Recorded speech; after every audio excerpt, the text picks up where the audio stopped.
संसारामध्ये सुख शोधण्यासाठी जावं लागत नाही, कारण स्वर्गाचे देव सुख भोगण्यासाठी संसारामध्ये नव्हे तर वैष्णवाच्या संगतीमध्ये येतात. ऐका, मग स्वर्गामध्ये सुख नाही, संसारामध्ये सुख नाही. एक जण ब्रह्मलोकात गेला, ब्रह्मादिक पदे दुःखाची शिराणी, ब्रह्मलोकामध्ये सुद्धा सुख नाही, दुःखच आहे. मग एक जण म्हणला कुठंच नसल, स्वर्गामध्ये नसल, ऐका ब्रह्मलोकात नसल, संसारामध्ये नसल, मग सुख कुठं आहे महाराज? वैकुंठामध्ये असेल तर ते सुख वैकुंठीला भोगण्यासाठी ती लोक वैकुंठाला जाण्याचा प्रयत्न करतात. पण ऐका, वैकुंठीचा देव त्या सुखासाठी वेडा होतो आणि वैकुंठ सोडतो आणि वैष्णवाच्या संगतीमध्ये येऊन राहतो. महाराज त्या संतांच्या संगतीमध्ये येऊन राहतो. ज्या सुखा कारणे देव वेडावला, ज्या सुखा कारणे देव वेडावला, हा वैकुंठ सोडून संत जगन राहिला,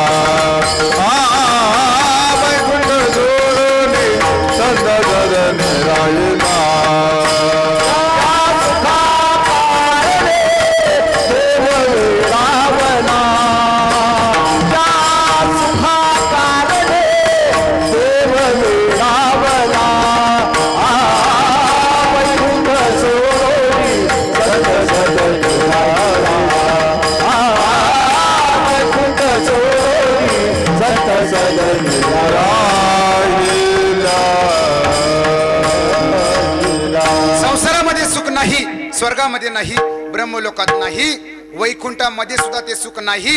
ते सुख भोगण्यासाठी देव वैष्णवाच्या संगतीमध्ये येतो. सुख या संत समागमे नित्य दुनावे तुझ्या नामे, गहन होते सकळ कर्मे सर्व काळ प्रेम डुलत सो, वैष्णवा संगती सुख वाटेची,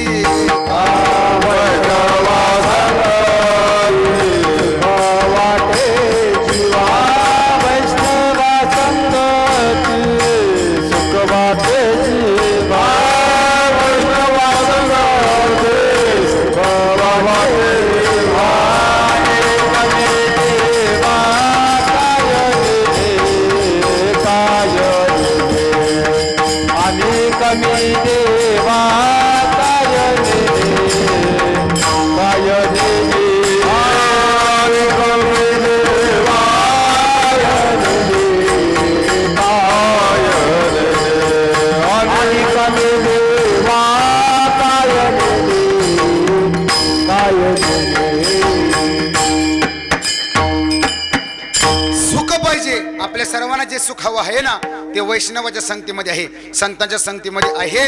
आपण सगळीकडे शोधतो पण जिथं पाहिजे तिथं शोधत नाही. महाराज एक जण पेढं घ्यायला गेला, पण पेढं स्वीट मार्ट मध्ये मिळतात. कुठं मिळतात? पण तो स्वीट मार्ट मध्ये नाही गेला, तो शो मार्ट मध्ये गेला. म्हणला 2 किलो पेढे, तुम्हाला 2 किलो पेढे नाही, तिथं 2 जोडे मिळतील, पण पेढे मिळणार नाहीत.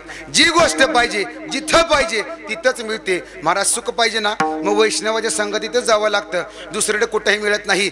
ज्या सुखासाठी देव वेडा होतो वैकुंठातून खाली वैष्णवाच्या संगतीमध्ये येतो. ऐका ऐका, नामदेवरांच्या कीर्तनामध्ये देव महाराज एवढा नाचायचा, त्या सुखासाठी एवढा नाचायचा की देवाचा पितांबर गळून पडला ना तर देवाला कळत नव्हतं. एवढं सुख भोगण्यासाठी देव वेडा झाला होता. देव कसा नाचा जरा तुम्हाला दाखवू का? कीर्तन गावातच आहे, महाराज गावचाच आहे. त्यात आणखीन महाराज सर्व पखवा झाला. आमचे एवढे गुरुबंधू असताना, गुरुवारी महाराज असताना, गोड गायन सत असताना मी तरी का ग बसावं असं पण आहे ना. पण त्याला एक कट आहे महाराज, तुम्ही सर्वांनी हाताने टाळी वाजवली ना तरच महाराज मी दाखवतो. का नाही नाचायचं पुढं जायचं सांग दाखवू ना.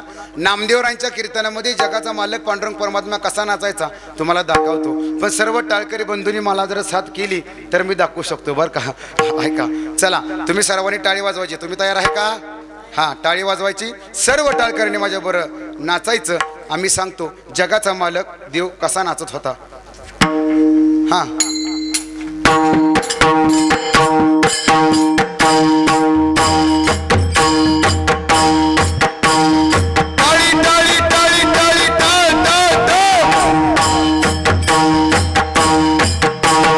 जगाचा मालक पांडुरंग परमात्मा नामदेवरांच्या कीर्तनामध्ये कसा नाचायचा.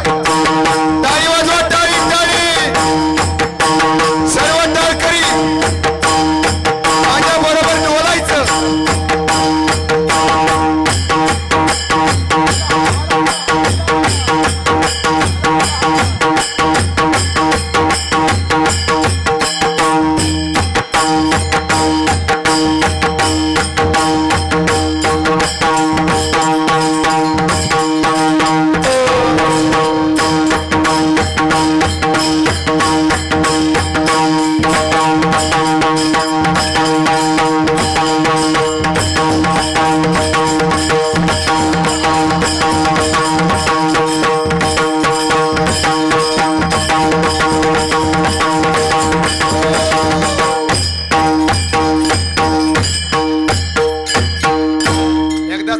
महाराजांसाठी टाळ्या वाजवा बघू बरं. माझ्यापेक्षा त्यांची उंची अशी उडी उडी वर गेली होती का नाही, पण तुम्ही टाळ्या नाही जोरात वाजवल्या. जोरदार वाजवा बघू, जोरदार. वा वा. जगाचा मालक एवढा वेडा झाला, एवढा नाचला, तुम्ही मला महाराज एवढं गोड नाचला मधीच का बंद केलं? त्याला पण कारण आहे महाराज. जगाचा मालक एवढा नाचला की देवाचा पितांबर नाचता नाचता देवाचा गळला पितांबर. नाचता नाचता देवाचा गळला पितांबर. सावध होई देवा ऐसे बोले कबीर.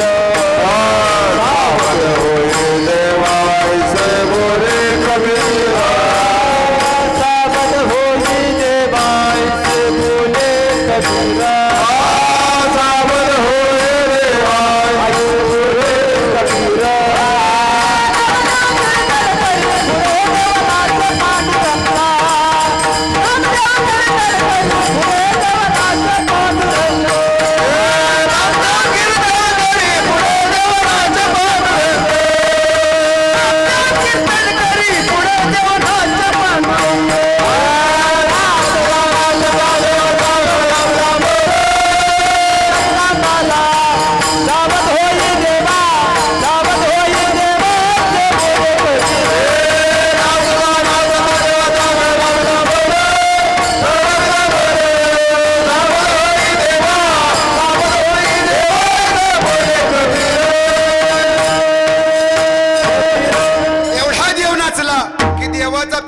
गळून पडला. मी म्हणला महाराज मधीच का बंद केलं? ऐका, मी पण थोडाच नाचलो. देवाचा झाला पितांबर गळून पडला. ही गाव माझंच आहे. माझा पितांबर गळून पडल्यावर गावात कसं व्हायचं? मग मी थोडा नाचलो. ऐका, देवाला पितांबर गळलेल्याचं भान राहिलं नाही ना. ते सुख भोगण्यासाठी देव वेडा झाला आणि वैष्णवाच्या संगतीमध्ये आला. मग संतांच्या दुकानामध्ये पहिली गोष्ट मिळते, तिचं नाव आहे सुख. सुख मिळालं की समाधान प्राप्त होतं, विश्रांती मिळते. महाराज ऐका, मी सांगत नाही, तू का म्हणे ते सुखा काय उणे राही समाधान चित्ताची, विश्रांतीचा ठाव पायी संतांची भाव. एवढंच नाही, त्या संतांच्या दुकानामध्ये सुख मिळतं, समाधान मिळते, विश्रांती मिळते. आणखीन काय काय मिळतं सांगू महाराज? भरपूर काय काय मिळतं. आम्ही लहानपणी शाळेमध्ये असताना एक घोषणा द्यायचो. तुम्हाला आठवते का बघा? तुम्ही पण माझ्याबरोबर द्या घोषणा. आम्ही सर्वजण म्हणायचो, ज्ञानाचा दिवा. येतंय ना तुम्हाला? पुन्हा एकदा जोरात म्हणायचं, ज्ञानाचा दिवा. आम्ही असं लहानपणी शाळेत म्हणलोच नाही. तेव्हा आम्ही काय बुवा महाराज, मग आम्ही असं म्हणायचो, ज्ञानाचा दिवा गंज खाली लावा. आणि महाराज झाला असं, एक जणांना कीर्तनात असंच ऐकलं, म्हणले महाराज म्हणले गंज खाली दिवा लावा. सगळं गाव कीर्तनाला आलं आणि तेव्हा गेला परड्याकडं. एका परड्यात 7 जणांच्या गंजी, चोपदार महाराजांचे, पकवाज महाराजांचे, कीर्तन महाराजांचे, गायनाचार्यांचे, शूटिंगवाल्यांचे, सगळ्यांची महाराज गंजी एकाच परड्यात. 7 गंजी. किती गंजी? 7 गंजी एकाच परड्यात. हे बिचारा दिवा घेऊन गेला होता, पण दिवाळीला म्हणून काडीपेटीची एकच काडी पेटवली. किती काडी? एक काडी पेटवली, एक दिवा पेटवला. ती एकाच गंजी खाली लावला. रातभर गंज दुपत होती. गंज दुपत दुपत पहिली पेटली, दुसरी पेटली, चौथी पेटली. बघता बघता 7 गंजी पेटल्या. मला सांगा किती काडीमुळे पेटल्या? एका काडीमुळे 7 गंजी पेटतात. गंजीचं बी सांगत नाही, दिव्याचं बी सांगत नाही. मी सांगतोय काय, एका काडीमुळे 7 गंजी पेटल्या. तसं महाराज एका नामस्मरणानं 7 जन्माचं पातक नष्ट होण्याची ताकद एका नामस्मरणामध्ये आहे. पण ते नामस्मरण वैष्णवाच्या संगतीमध्ये घडावं लागतं ना. म्हणून मी सांगतोय, संतांच्या संगतीमध्ये सुख मिळतं, समाधान मिळतं, विश्रांती मिळते. त्याच्याबरोबर पाप धुवून जातं. तुका म्हणे पापे जाती संतांची जपे. त्याचबरोबर पाप धुवून गेलं ना की पुण्य वाढीस लागतं. ऐका, एक वेळ पुण्य घडल, पण पाप धुवून जाणं एवढं सोपं नाही महाराज. ज्या गांधारीची 100 पुत्र मारली गेली, ती गांधारी रडू लागली, एवढी रडू लागली आणि देवाजवळ गेली. भगवान श्रीकृष्ण म्हणले, गांधारी आली. गांधारी माते काय ग काम काढलंस? गांधारी माता रडत होती आणि देवाला म्हणू लागली, देवाई मी तुझं एवढं काय वाईट केलं की माझी 100 पुत्र माझ्या डोळ्यात एकत मारलीस? 100तला एक पण वाचला नाही महाराज, आणि 5तला एक पण गेला नाही. काय वाईट केलं मी तुझं? एवढं ऐकल्यानंतर देव म्हणला, ऐक गांधारी माते, मी कोणाचंही असं बल्याबुरानं वाईट करत नाही. त्याला काहीतरी शास्त्र असते, कारण असते. देव सांगू लागला, गांधारी माते तू गेल्या जन्मामध्ये घुबड होतीस आणि तू घुबड असताना कावळ्याची 100 पिल्लं तुझ्या चोचीनं टोचून मारलीस आणि ती कावळ्याची 100 पिल्लं पुढच्या जन्मामध्ये तुझे पुत्र झाले आणि ते पुत्र वियोगानं तुला मारावं लागते. सांगायची काय, पाप एवढं वाईट आहे ती एका जन्मामध्ये धुवून जात नाही, पण ते जाऊ शकतं. पण ते वैष्णवाच्या संगतीमध्ये आल्यानंतर मग वैष्णवाच्या संगतीमध्ये पाप धुवून जातं, पुण्य घडतं, सुख मिळतं, समाधान विश्रांती सगळं काही मिळतं. पण त्याला वारीला यावं लागतं, त्याला दिंडीमध्ये चालावं लागतं, त्याला पारायणाच्या या मंडपामध्ये कीर्तनामध्ये यावं लागतं. महाराज ऐका, एक जण आजीबाई होती महाराज, नागटांचीच होती, कशाला लिलाम जायचं. नागटांची आजीबाई होती, जवळ आले म्हणले महाराज सुख पाहिजे, समाधान पाहिजे. म्हणलं हो, आम्ही पण दुकानच घातलं हे सगळं पारायणाचं. तर म्हणलं आता आमचं पारायण संपलं. म्हणलं आता मला सुख कुठे मिळणार. म्हणलं एका ठिकाणी मिळेल. म्हणलं ज्ञानोबारांच्या सोहळ्यामध्ये माऊलीच्या सुख मिळेल. आमची पंचक्रोशी नावाची दिंडी आहे ना, ती दिंडी अख्ख्या पंचक्रोशीमध्ये प्रसिद्ध आहे. त्या दिंडीमध्ये आल्यानंतर एकदा माणूस वारी करायला लागला की पुन्हा आमची दिंडी कधी सोडत नाही. या दिंडीमध्ये तो माणूस येऊ लागला, चालू लागला का नाही. आजी म्हणली मला त्या दिंडीला यायचे. म्हणलं उचल सगळं बोचकन चल म्हणलं आता वारीला. आता आषाढी महिना सुरू झाला, वारीमध्ये आजी येऊ लागली. ज्ञानोबा तुकारामचं भजन सुरू झालं. आपण सर्वजण हरिपाठ करतो, आजी सुद्धा हरिपाठ करू लागल्या. म्हणू लागली हरिमुखे म्हणा, हरिमुखे म्हणा. नागटांची गणना नाही ना, पुण्याची गणना कोण करी. हरिमुखे म्हणा, हरिमुखे म्हणा. आळंदीपासून पंढरपूर पावतर जेवढा महाराज पुण्यामध्ये मुक्काम पडला, दुसरा मुक्काम पडत तेव्हा आजी हीच म्हणत होती.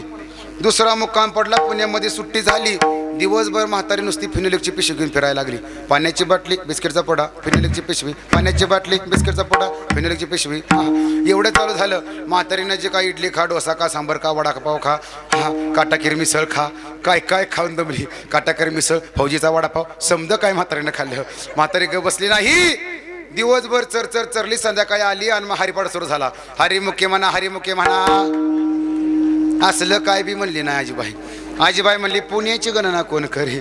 असं म्हणल्यानंतर मी म्हणलं आजीबाई अगं असं का म्हणतेस. तर म्हणली आळंदी बसणं पंढरपूर पावतर जेवढं खायला पुण्यात मिळतं तेवढं कुठंच मिळत, म्हणून पुण्याची गणना. असली आजीबाई कुठली होती. चांगलं पाठ केलं. 1 किलोमीटरवर रांग लागली. घाटातनं वर म्हातारी वाकत वाकत थटत थटत गेली. 1 किलोमीटर रांग लागली. आजी जरा पुढे गेली आणि म्हणली या रांगात काहीतरी मिळतंय. 1 किलोमीटर रांग लागली म्हणजे पुढं मोठं काहीतरी घाबड असलं. आजी जरा पुढे गेली आणि म्हणली जरा बाया बघावं काय मिळतंय. तर त्या रांगात सगळं गडी होतं. बाय माणूस कुणी तरी बी रांग बदलावी का नाही बदलली. काही चिराकी नागटांची होती, नाही रांग बदलली. जरा पुढे गेली, 10-15 माणसं उगा माणसं पुढे उभी होती. असं पप्या नावाचं पोरगं बसलं होतं. त्याला म्हणली विचारावं ए पप्या ह्या रांगात मिळतंय काय. त्या पप्यानं मागं बघावं, आजीला सांगावं आजी ह्या रांगामध्ये तुझ्या उपयोगाचं तुझ्या लागीचं काही मिळत. तरी बी रांग बदलावी का नाही बदलली. म्हातारी म्हणली इथं मिळतंय काय तेवढं सांग. पुढचं बोलू. चांगलं पाठ केलंय. पुढचं बोलू नको, इथं मिळतंय काय तेवढं सांग. पप्या म्हणला तुझ्या उपयोगाचं काय नाही. म्हातारी म्हणली मिळतंय काय. पप्या म्हणला इथं दाढी करून फुकाट मिळते. विनोदाचा भाग सोडून द्या. मला सांगा म्हातारीला काय पाहिजे होतं. सुख, समाधान, विश्रांती सर्व काही पाहिजे होतं. पण म्हातारी गेली भोजनाच्या मागं. आपण परमार्थमध्ये आल्यानंतर आपण सुद्धा भोजनाच्या मागं जातो. जर भजनाच्या मागं गेलो ना तर देव मिळेल. भोजनाच्या मागं जाऊन देव मिळत नाही. विठ्ठल विठ्ठल.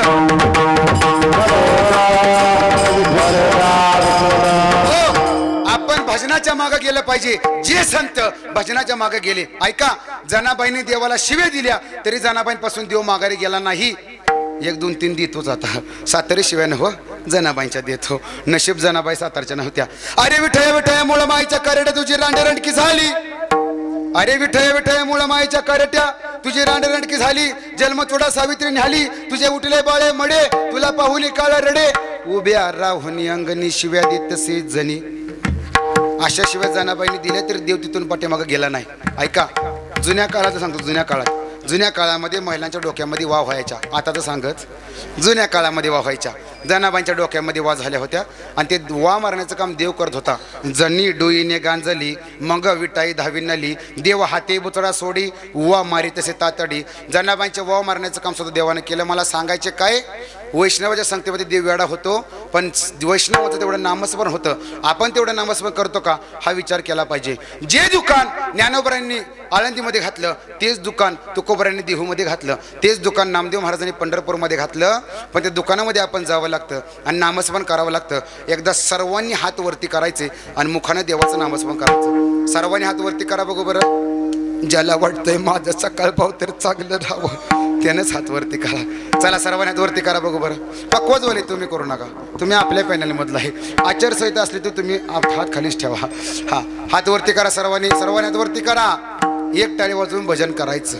ऐका पंढरनाथ महाराज कदम पुढे पुढे बघू बरं. पंढरनाथ महाराज कदम. विठोबा रखुमाई विठोबा रखुमाई